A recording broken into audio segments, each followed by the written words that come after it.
Short Stories by Fiodor Dostoïevski. An Honest Thief. One morning, just as I was about to set off to my office, Agrafena, my cook, washerwoman, and housekeeper, came in to me and, to my surprise, entered into conversation. She had always been such a silent, simple creature that, except her daily inquiry about dinner, she had not uttered a word for the last 6 years. I, at least, had heard nothing else from her. "Here I have come in to have a word with you, sir," she began abruptly. "You really ought to let the little room." "Which little room?" "Why, the one next to the kitchen, to be sure." "What for?" "What for? Why, because folks do take in lodgers, to be sure." "But who would take it?" "Who would take it? Why, a lodger would take it, to be sure." "But, my good woman, one could not put a bedstead in it. There wouldn't be room to move. Who could live in it?" "Who wants to live there? As long as he has a place to sleep in, why, he would live in the window." "In what window?" "In what window? As though you didn't know. The one in the passage, to be sure. He would sit there sewing or doing anything else. Maybe he would sit on a chair, too. He's got a chair and he has a table, too. He's got everything." "Who is he, then?" "Oh, a good man, a man of experience. I will cook for him, and I'll ask him 3 rubles a month for his board and lodging." After prolonged efforts, I succeeded at last in learning from Agrafena that an elderly man had somehow managed to persuade her to admit him into the kitchen as a lodger and boarder. Any notion Agrafena took into her head had to be carried out. If not, I knew she would give me no peace. When anything was not to her liking, she at once began to brood and sank into a deep dejection that would last for a fortnight or 3 weeks. During that period, my dinners were spoiled, my linen was mislaid, my floors went unscrubbed. In short, I had a great deal to put up with.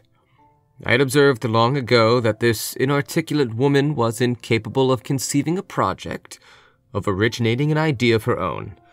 But if anything like a notion or a project was by some means put into her feeble brain, to prevent its being carried out meant, for a time, her moral assassination. And so, as I cared more for my peace of mind than for anything else, I consented forthwith. "Has he a passport anyway, or something of the sort?" "To be sure he has. He's a good man, a man of experience. 3 rubles he's promised to pay." The very next day, the new lodger made his appearance in my modest bachelor quarters, but I was not put out by this. Indeed, I was inwardly pleased.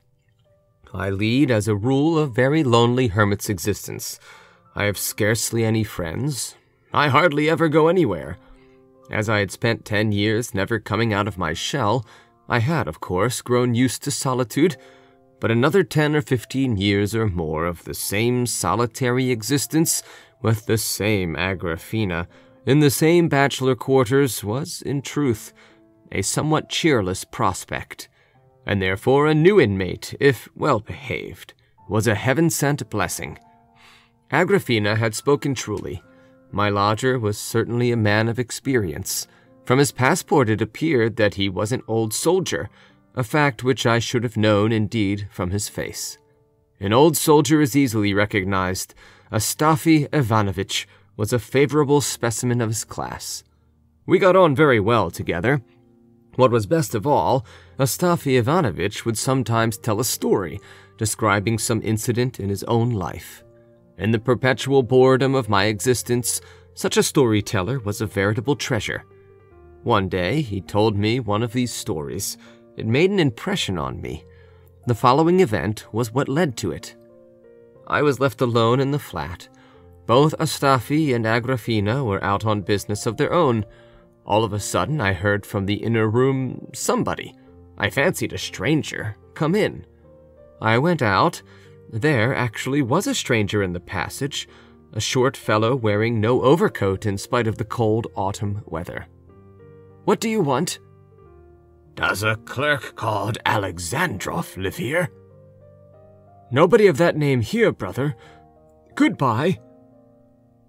"Why, the dvornik told me it was here," said my visitor, cautiously retiring towards the door. Be off, brother. Get along."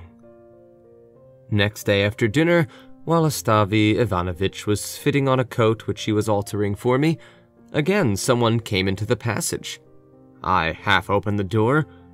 Before my very eyes, my yesterday's visitor, with perfect composure, took my wadded greatcoat from the peg, and stuffing it under his arm, darted out of the flat.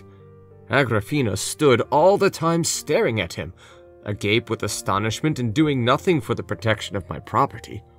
Astafi Ivanovitch flew in pursuit of the thief, and 10 minutes later came back out of breath and empty-handed. He had vanished completely.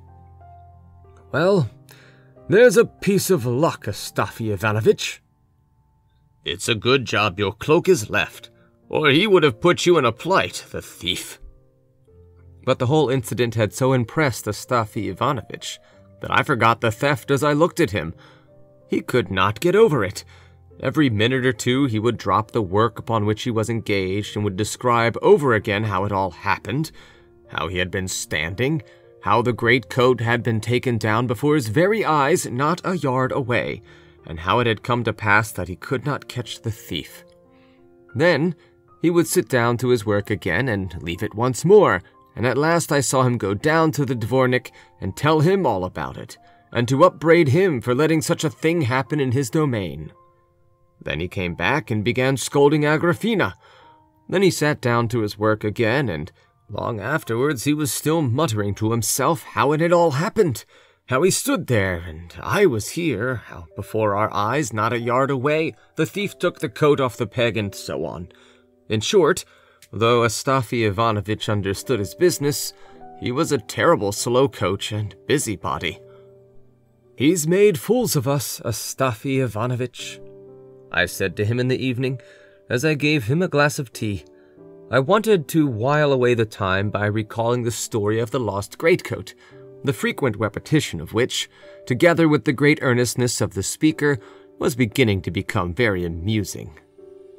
"Fools indeed, sir. Even though it is no business of mine, I am put out. It makes me angry, though it is not my coat that was lost. To my thinking, there is no vermin in the world worse than a thief. Another takes what you can spare, but a thief steals the work of your hands, the sweat of your brow, your time. Ugh, it's nasty. One can't speak of it. It's too vexing. How is it you don't feel the loss of your property, sir?" "Yes, you are right, Astafi Ivanovitch. Better if the thing had been burnt. It's annoying to let the thief have it. It's disagreeable." "Disagreeable? I should think so. Yet, to be sure, there are thieves and thieves. And I have happened, sir, to come across an honest thief." "An honest thief? But how can a thief be honest, Astafi Ivanovitch?" "There you are right indeed, sir. How can a thief be honest? There are none such. I only meant to say that he was an honest man, sure enough, and yet he stole. I was simply sorry for him." "Why? How was that, Astafi Ivanovitch?" "It was about 2 years ago, sir. I had been nearly a year out of a place, and just before I lost my place I made the acquaintance of a poor lost creature. We got acquainted in a public house. He was a drunkard, a vagrant, a beggar. He had been in a situation of some sort, but from his drinking habits he had lost his work. Such a ne'er-do-well. God only knows what he had on. Often you wouldn't be sure if he'd a shirt under his coat. Everything he could lay his hands upon he would drink away. But he was not one to quarrel. He was a quiet fellow, a soft, good-natured chap. And he'd never ask, he was ashamed, but you could see for yourself the poor fellow wanted a drink, and you would stand it him. And so we got friendly, that's to say, he stuck to me. It was all one to me. And what a man he was, to be sure. Like a little dog, he would follow me. Wherever I went, there he would be, and all that after our first meeting, and he as thin as a thread paper. At first it was, let me stay the night. Well, I let him stay. I looked at his passport, too. The man was all right. Well, the next day it was the same story, and then the third day he came again, and sat all day in the window and stayed the night. Well, thinks I, he is sticking to me. Give him food and drink and shelter at night, too. Here I am, a poor man, and a hanger-on to keep as well. And before he came to me, he used to go in the same way to a government clerk's. He attached himself to him. They were always drinking together, but he, through trouble of some sort, drank himself into the grave. My man was called Emelian Ilyich. I pondered and pondered what I was to do with him. To drive him away, I was ashamed. I was sorry for him. Such a pitiful, God-forsaken creature I never did set eyes on. And not a word said either. He does not ask, but just sits there and looks into your eyes like a dog. To think what drinking will bring a man down to. I kept asking myself, how am I to say to him, "You must be moving, Emelianushka. There's nothing for you here.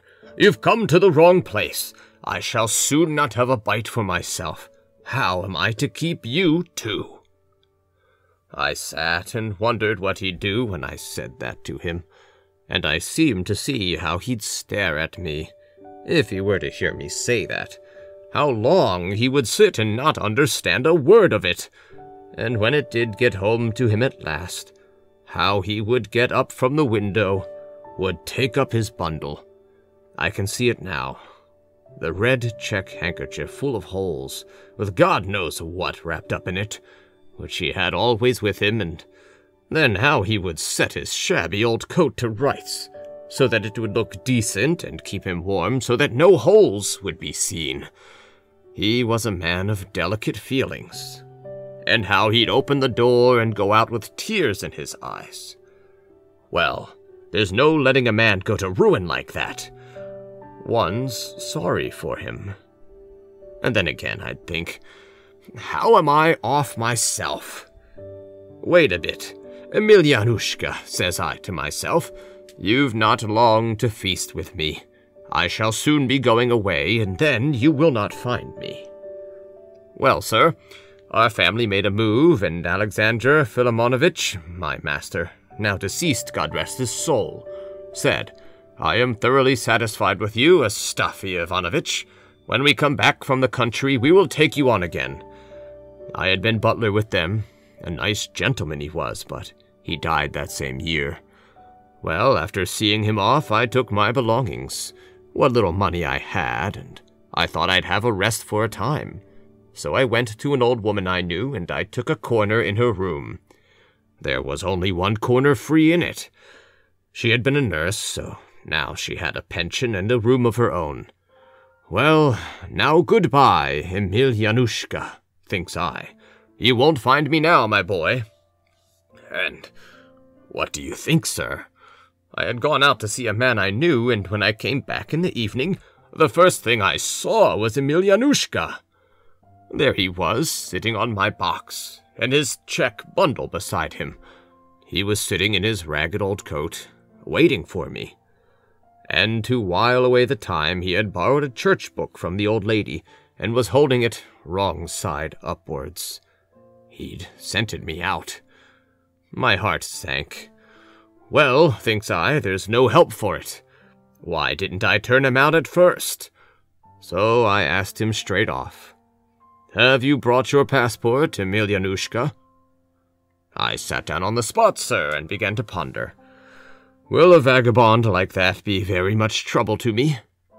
And on thinking it over, it seemed he would not be much trouble. He must be fed, I thought.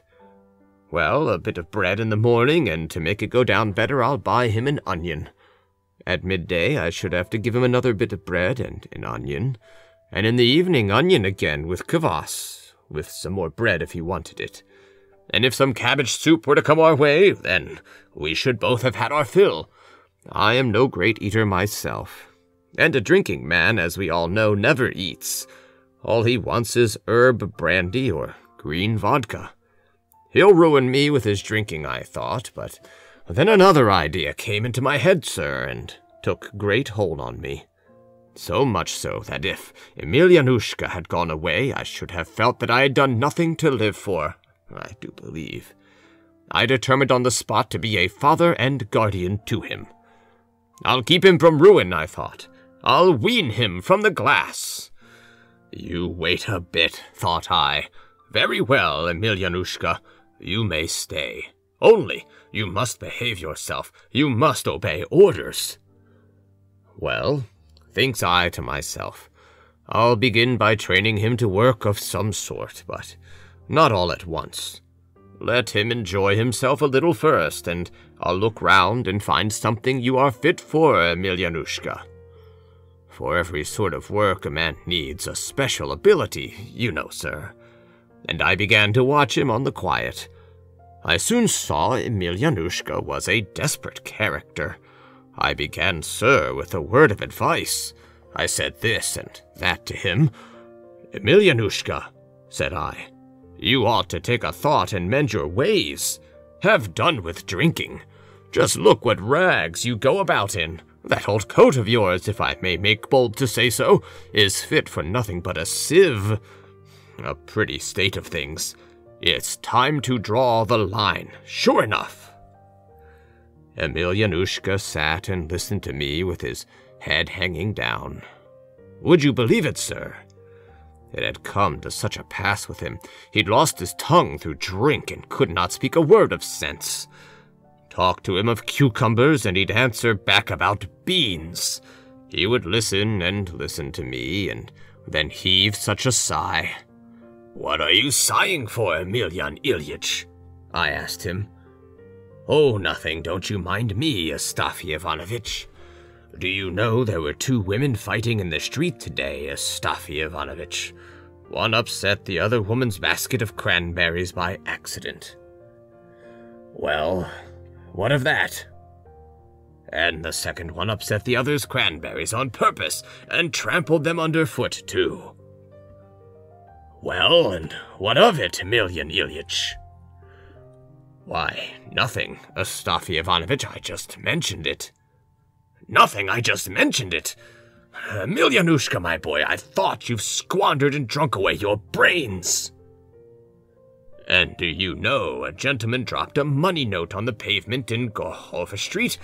No, it was Sadovy Street. And a peasant saw it and said, that's my luck, and at the same time another man saw it and said, no, it's my bit of luck, I saw it before you did. Well, Emelian Ilyich. And the fellows had a fight over it, Astafy Ivanovitch. But a policeman came up, took away the note, gave it back to the gentleman, and threatened to take up both men. Well, but what of that? What is there edifying about it, Emelianushka? Why, nothing to be sure, folks laughed, Astafy Ivanovitch. Ah, Emelianushka, what do the folks matter? You've sold your soul for a brass farthing. But do you know what I have to tell you, Emelian Ilyich? What, Astafy Ivanovitch? Take a job of some sort. That's what you must do. For the 100th time, I say to you, set to work. Have some mercy on yourself. What could I set to, Astafy Ivanovitch? I don't know what job I could set to, and there is no one who will take me on, Astafy Ivanovitch. That's how you came to be turned off, Emelianushka, you drinking man.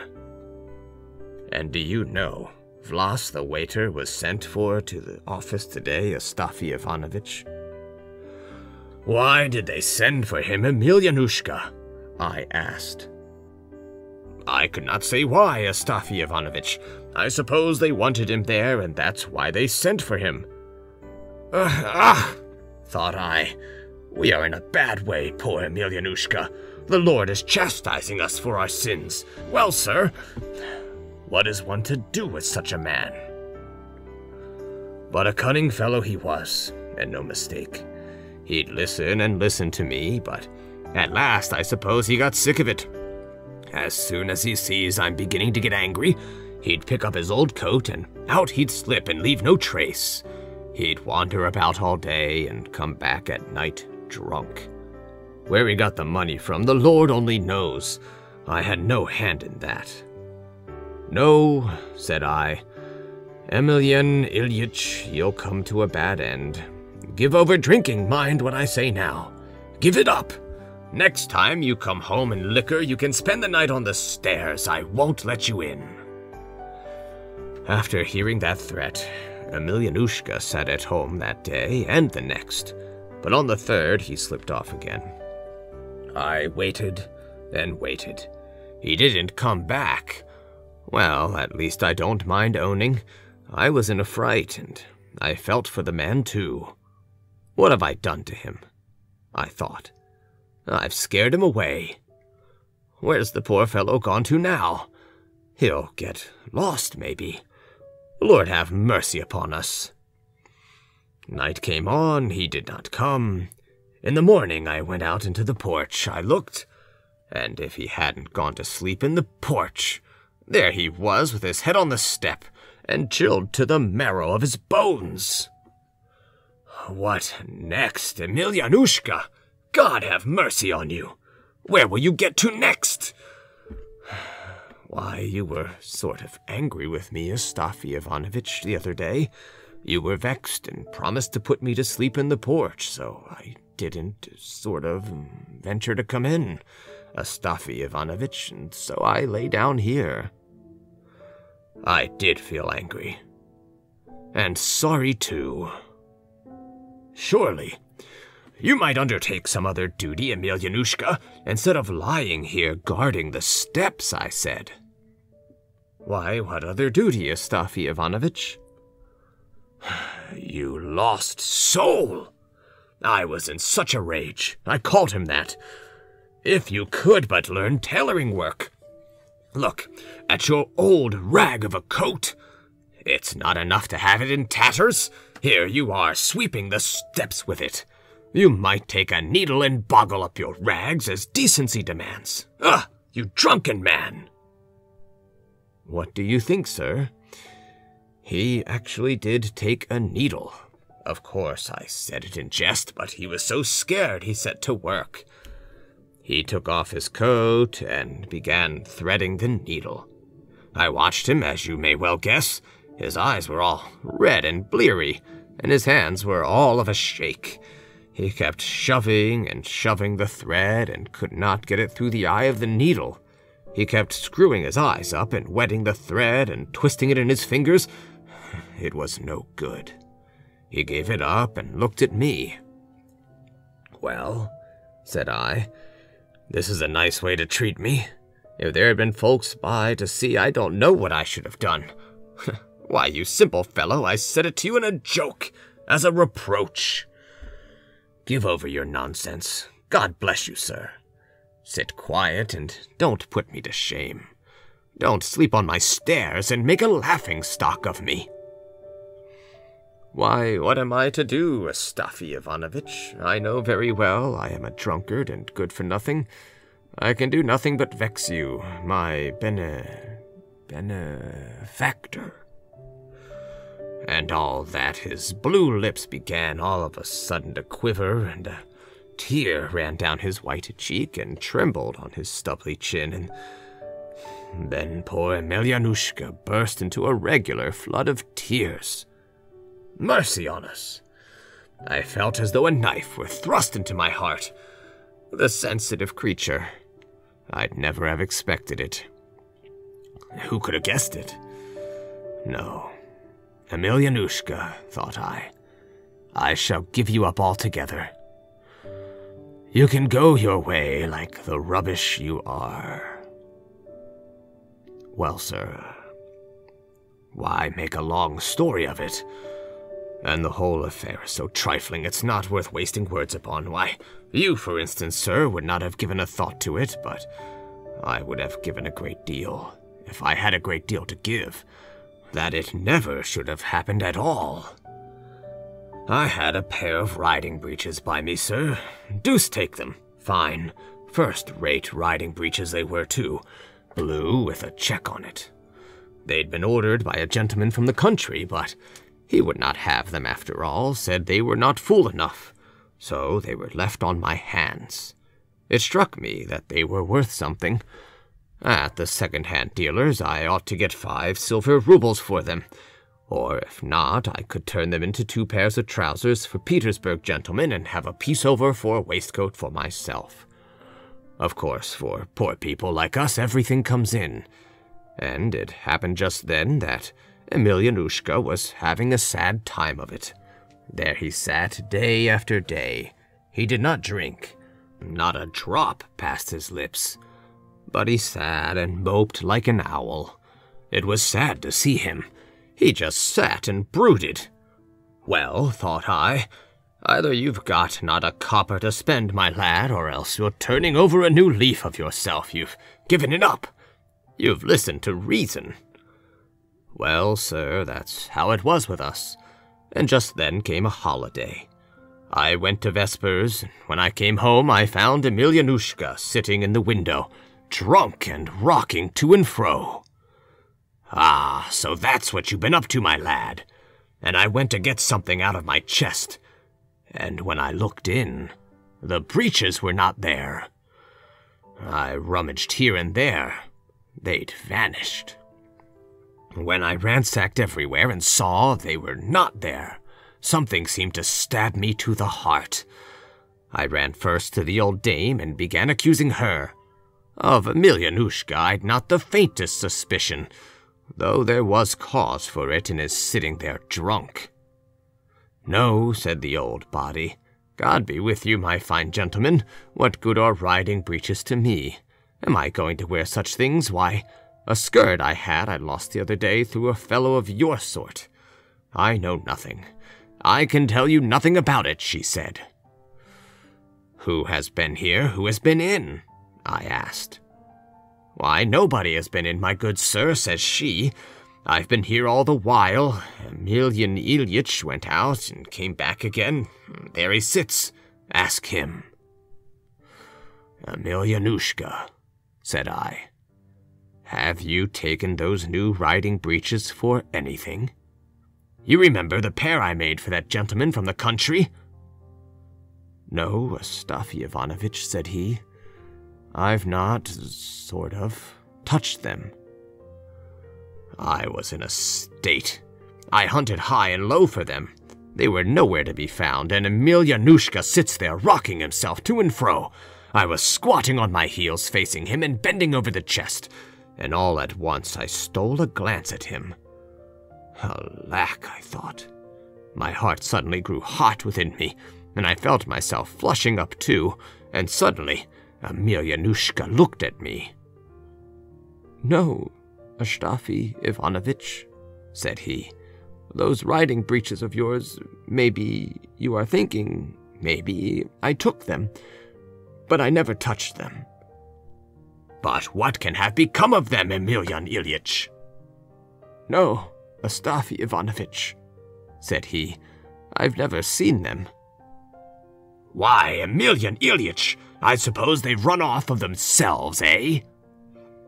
Maybe they have, Astafy Ivanovitch. When I heard him say that, I got up at once, went up to him, lighted the lamp, and sat down to work to my sewing. I was altering a waistcoat for a clerk who lived below us, and wasn't there a burning pain and ache in my breast. I shouldn't have minded so much if I had put all the clothes I had in the fire. Emelianushka seemed to have an inkling of what a rage I was in. When a man is guilty, you know, sir, he scents trouble far off, like the birds of the air before a storm. Do you know what, Astafy Ivanovitch? Emelianushka began, and his poor old voice was shaking as he said the words. Antip Prohorich, the apothecary, married the coachman's wife this morning, who died the other day." "I did give him a look, sir, a nasty look it was. Emelianushka understood it too. I saw him get up, go to the bed, and begin to rummage there for something. I waited. He was busy there a long time and kept muttering all the while. No, not there. Where can the blessed things have got to? I waited to see what he'd do. I saw him creep under the bed on all fours. I couldn't bear it any longer.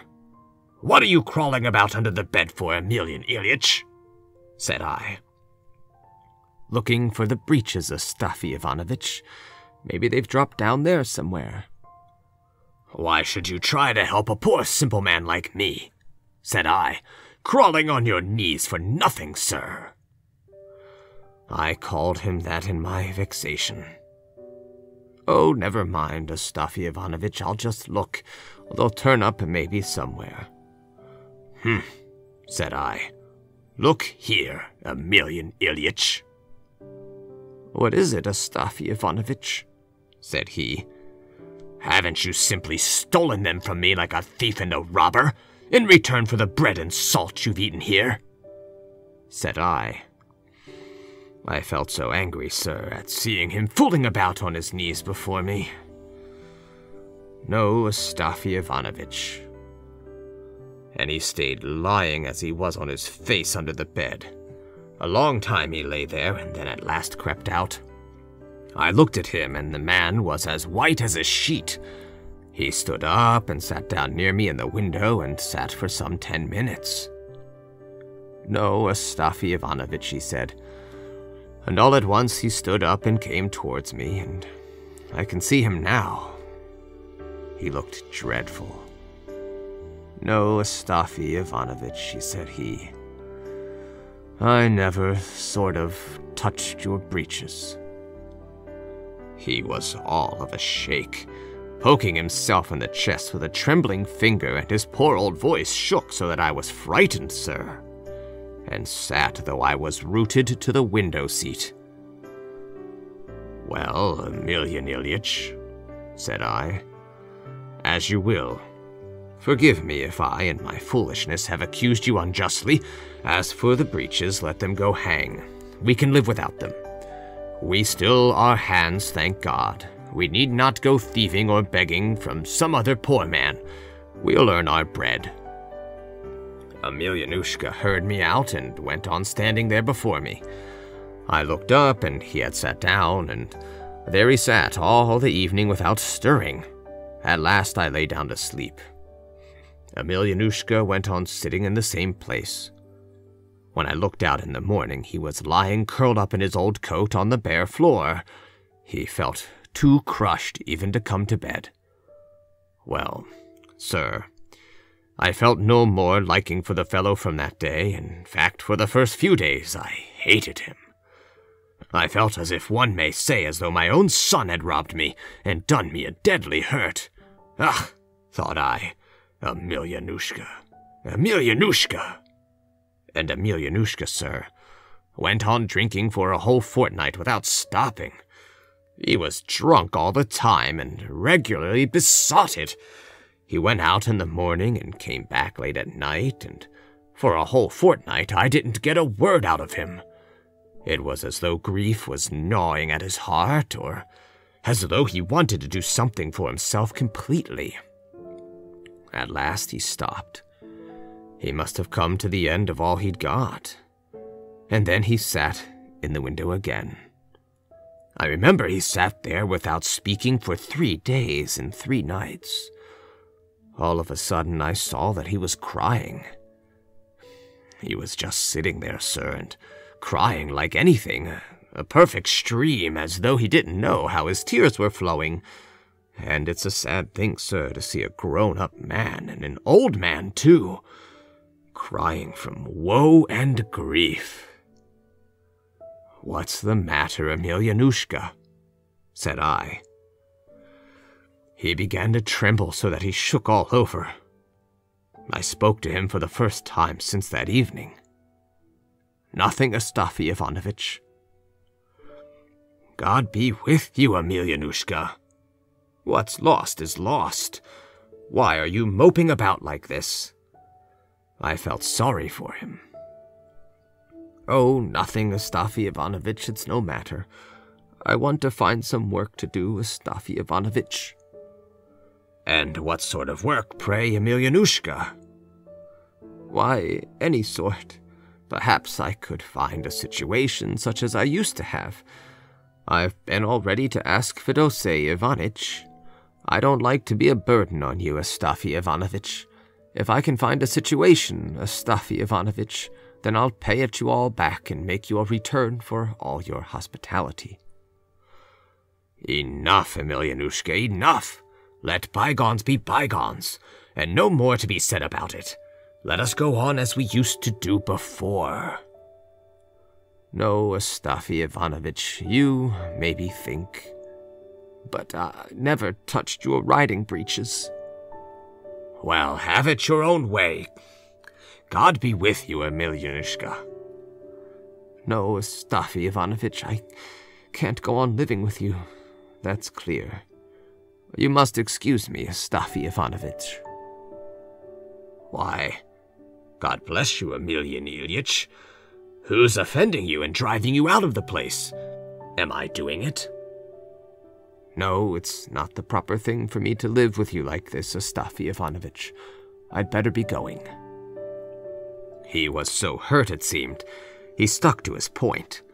I looked at him, and sure enough, up he got and pulled his old coat over his shoulders. But where are you going, Emelian Ilyich? Listen to reason. What are you about? Where are you off to? No, goodbye, Astafy Ivanovitch. Don't keep me now. And he was blubbering again. I'd better be going. You're not the same now. Not the same as what? I am the same. But you'll be lost by yourself like a poor helpless babe, Emelian Ilyich. No, Astafy Ivanovitch.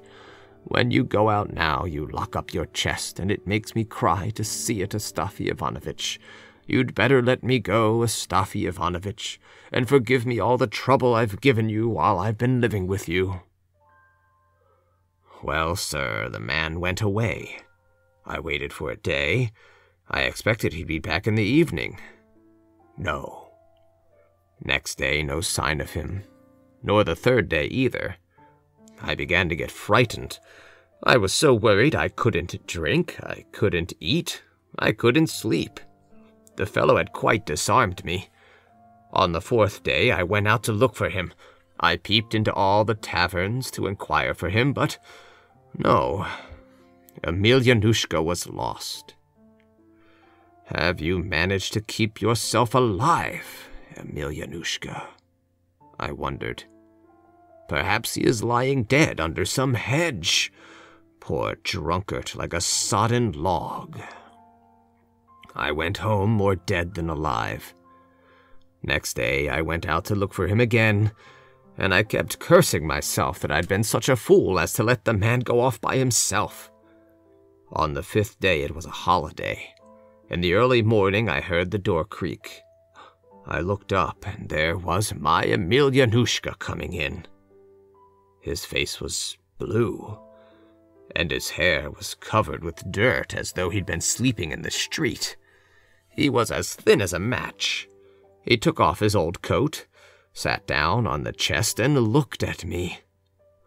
I was delighted to see him, but I felt more upset about him than ever. For you see, sir, if I'd been overtaken in some sin, as true as I am here, sir, I'd have died like a dog before I'd have come back. But Emelianushka did come back, and a sad thing it was, sure enough, to see a man sunk so low. I began to look after him, to talk kindly to him, to comfort him. Well, Emelianushka, said I am glad you've come back. Had you been away much longer, I should have gone to look for you in the taverns again today. Are you hungry?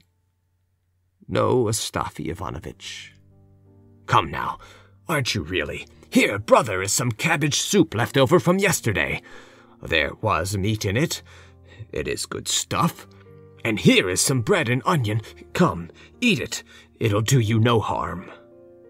I made him eat it, and I saw at once that the man had not tasted food for maybe 3 days. He was as hungry as a wolf, so it was hunger that had driven him to me. My heart was melted looking at the poor dear. Let me run to the tavern, thought I. I'll get something to ease his heart, and then we'll make an end of it. I've no more anger in my heart against you, Emelianushka. I brought him some vodka. Here, Emelian Ilyich, let us have a drink for the holiday. Like a drink, it will do you good. He held out his hand, held it out greedily. He was just taking it, and then he stopped himself. But a minute after, I saw him take it and lift it to his mouth, spilling it on his sleeve. But though he got it to his lips, he set it down on the table again. "What is it, Emelianushka?" "Nothing, Astafy Ivanovitch. I sort of..." "Won't you drink it?" "Oh, Astafy Ivanovitch, I'm not sort of going to drink any more, Astafy Ivanovitch." "Do you mean you've given it up altogether, Emelianushka? Or are you only not going to drink today?" He did not answer. A minute later, I saw him rest his head on his hand. "What's the matter, Emelianushka? Are you ill?" "Why, yes, Astafy Ivanovitch. I don't feel well." I took him and laid him down on the bed. I saw that he really was ill. His head was burning hot, and he was shivering with fever.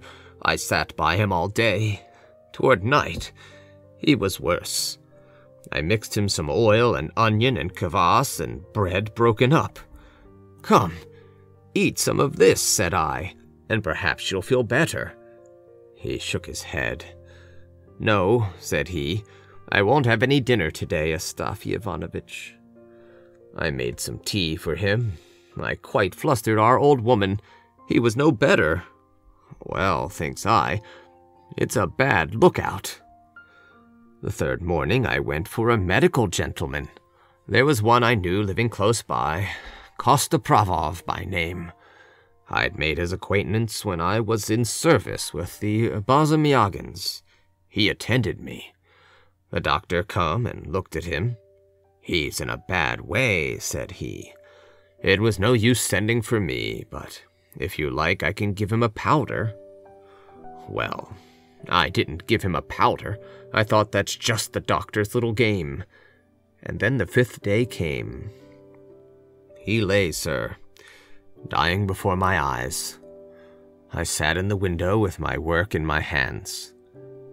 The old woman was heating the stove. We were all silent. My heart was simply breaking over him, the good-for-nothing fellow. I felt as if it were a son of my own I was losing. I knew that Emelianushka was looking at me. I'd seen the man all the day long making up his mind to say something, and not daring to. At last I looked up at him. I saw such misery in the poor fellow's eyes. He had kept them fixed on me, but when he saw that I was looking at him, he looked down at once. "Astafy Ivanovitch?" "What is it, Emelianushka?" "If you were to take my old coat to a second-hand dealer's, how much do you think they'd give you for it, Astafy Ivanovitch?"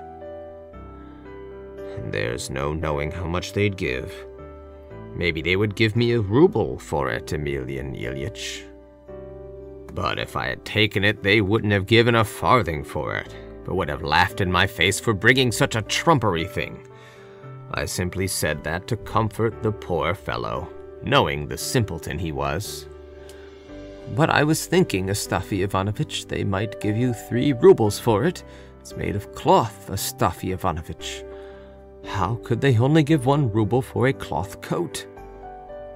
"I don't know, Emelian Ilyich," said I. "If you are thinking of taking it, you should certainly ask 3 rubles to begin with." Emelianushka was silent for a time, and then he addressed me again. Astafy Ivanovitch. What is it, Emelianushka? I asked. Sell my coat when I die, and don't bury me in it. I can lie as well without it, and it's a thing of some value. It might come in useful. I can't tell you how it made my heart ache to hear him. I saw that the death agony was coming on him. We were silent again for a bit. So an hour passed by. I looked at him again. He was still staring at me, and when he met my eyes, he looked down again. Do you want some water to drink, Emelian Ilyich? I asked. Give me some. God bless you, Astafy Ivanovitch. I gave him a drink. Thank you, Astafy Ivanovitch, said he.